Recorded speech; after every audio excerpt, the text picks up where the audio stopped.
I'm Ken Bradley with AVR Properties. We manage rental homes in the Livermore Valley area. Today I'm going to talk about occupancy standards. Frequently people call up about a particular home and their question is, how many people can I have live there?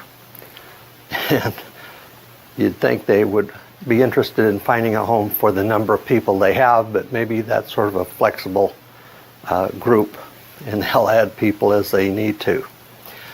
There is no clear standards or law that says how many people you can put in a house. But there are some guidelines. Years ago, HUD put out a memo called the Keating Memo, and it's often referred to by just about everybody.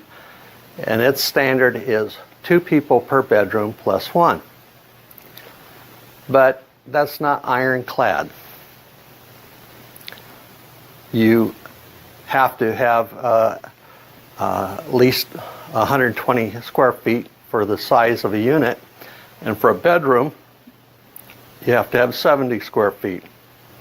For an additional person, an additional 50 square feet, so that would be 120 square feet would be for 2 people.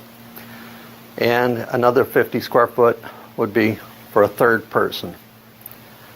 You can also use the age of children, because obviously smaller children can occupy a better space. But you can't discriminate against children. And that's one of the things that will get you in trouble super quick. The configuration of the house will also affect how many people could live there. And physical limits of the house. If you're on a septic system and you've had problems in the past with larger groups of people, then you might have to reduce the size of the groups that live there, at least until you find it economical to rebuild the septic system. One additional item that gets you in trouble real quick as a landlord is your own statements. If you said, I don't want to rent to children, well, you know that's going to get you in trouble. Somebody's going to have a kid, and discrimination against children is illegal. Discrimination against married people is illegal.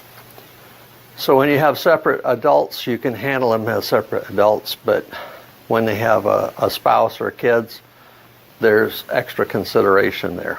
State and local laws in your area may also have some bearing on how many people could live in your house. In Livermore, that's not a big factor. But the federal laws, fair housing is definitely a factor. State laws dealing with discrimination is definitely a factor. And then court cases is definitely a factor, because invariably the people will try and rent smaller, low-cost homes and put more people in lower cost per person for them, but the more wear on your home.